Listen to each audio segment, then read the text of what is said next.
খুবই একটা healthy recipe আজকে শেয়ার করছি, যেটা বানাতে একটু সময় লাগে। কারণ যে কোনো হেলদি খাবার বানাতে গেলে কিন্তু সময়টা একটু বেশি লাগে।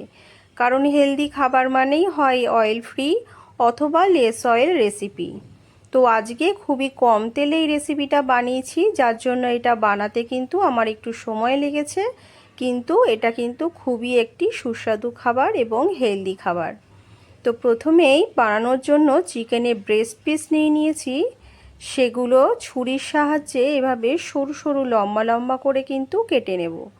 সব কটাই একই রকম মোটামুটি সাইজে রাখতে হবে, একটু পাতলা করে কেটে নিতে হবে।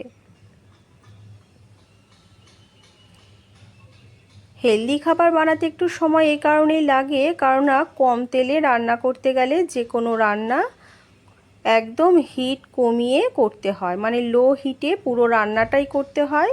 আর যদি লো হিটে বানানো যায় তাহলে যে কোনো রান্নাই বানাতে কিন্তু সময় লাগে।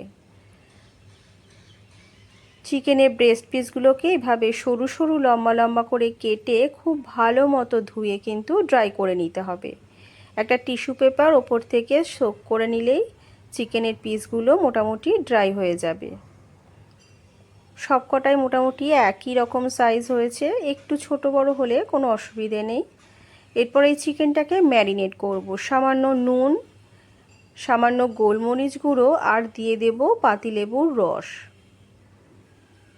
এভাবে ম্যারিনেট করে মোটামুটি 5 থেকে 10 মিনিট রেখে দিতে হবে। একটু আদা রসুনের পেস্টও অ্যাড করব। লেবুর রস দেওয়াতে এই চিকেনটা কিন্তু খেতেও বেশ জুসি হবে। তো সবসময় ম্যারিনেশনে অবশ্যই কিন্তু লেবুর রসটা খুবই দরকার। মোটামুটি 10 থেকে 15 মিনিট সাইডে রেখে দেব। কিছুক্ষণ পর এতে অ্যাড করব পরিমাণ মতো কর্নফ্লাওয়ার।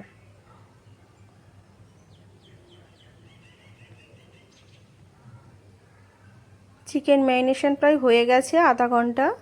তো এরপর একটুখানি কর্নফ্লাওয়ার, একটুখানি খাবার সোডা আর দিয়ে দেব সয়া সস। এই সব কিছু একসাথে কিন্তু খুব ভালো মতো মাখিয়ে নিতে হবে। কোনো জায়গায় যেন দানা দানা না থাকে, তাই মাখানোটা যেন খুব ভালো মতো হয়। রান্নাটা বানানোর জন্য আমি ইউজ করেছি অলিভ অয়েল, অথবা এটা কিন্তু ঘি দিয়েও বানানো যায়। তো আমি অলিভ অয়েলেই বানিয়েছি। প্যানের মধ্যে খুব সামান্য পরিমাণ অলিভ অয়েল দিয়ে তাতে চিকেনগুলো দিয়ে লো হিটে ঢেকে দেব। পুরো রান্নাটাই কিন্তু লো হিটে করতে হবে। চিকেনটা যেহেতু অনেক আগে থেকেই আমি ম্যারিনেট করে রেখে দিয়েছি, তাই রান্না হতে কিন্তু খুব বেশি সময় লাগবে না, তবে হিটটা যেন লোই থাকে। এইভাবে সব চিকেনগুলো দিয়ে একটা ঢাকনা দিয়ে মোটামুটি 1 থেকে 2 মিনিটের জন্য লো হিটে ঢেকে দেব। আর পাশেই নিয়ে নেব একটা বোলের মধ্যে 2টো হোল এগ। সামান্য নুন গোলমরিচ দিয়ে এটাকে খুব ভালো মতো কিন্তু ফেটিয়ে নিতে হবে। ওদিকে চিকেনটা কিন্তু প্রায় হয়ে গেছে। চিকেনের কালারটা এত সুন্দর এসেছে, আর চিকেনটা কিন্তু খুব ভালো মতো হয়ে গেছে। একদম ভেতরটা সফট হয়েছে আর ভীষণভাবে নরম হয়েছে।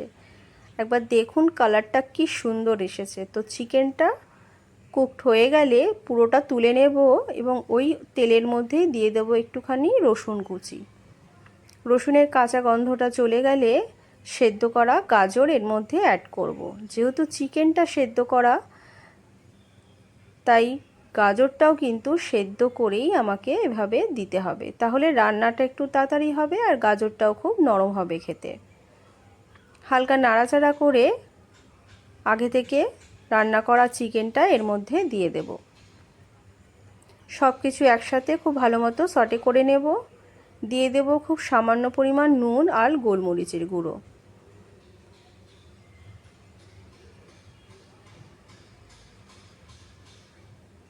এভাবে চিকেনটা মোটামুটি রেডি হয়ে যাবে।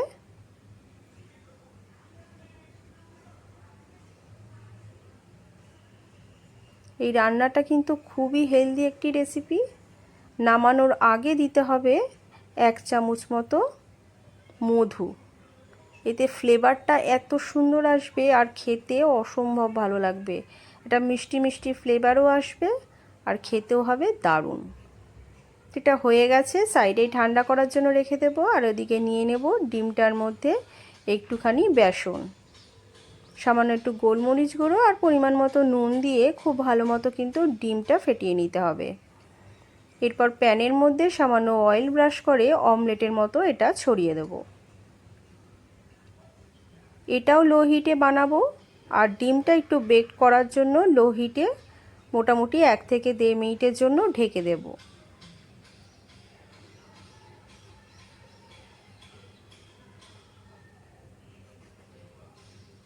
দেখো ডিমটা কিন্তু খুব সুন্দরভাবে বেকড হয়ে গেছে। এবার ওপর থেকে গাজর আর চিকেন এভাবে ছড়িয়ে দেব। আর দিয়ে দেব পরিমাণ মতো মজেরেলা চিজ। এইসব রান্না চিজ ছাড়া খেতে কিন্তু একদমই ভালো লাগে না। তো পরিমাণ মতো চিজ দিলে আবারও একটু ঢেকে দিলে চিজটা পুরো মেল্ট হয়ে যাবে আর রান্নাটা আমার টোটালি রেডি হয়ে যাবে। এটা ফোল্ড করে দিলে এবং আড়াআড়িভাবে কেটে নিলে কিন্তু রেসিপিটা একদম রেডি। অবশ্যই বাড়িতে ট্রাই করে দেখুন এই হেলদি রেসিপিটা। বানাতে একটু সময় লাগলেও খেতে কিন্তু অসাধারণ লাগে। ভিডিওটা ভালো লাগলে একটা লাইক শেয়ার করে দেবেন। আর যারা আমার চ্যানেলটিকে এখনও সাবস্ক্রাইব করেননি তারা চ্যানেলটিকে অবশ্যই সাবস্ক্রাইব করে দেবেন।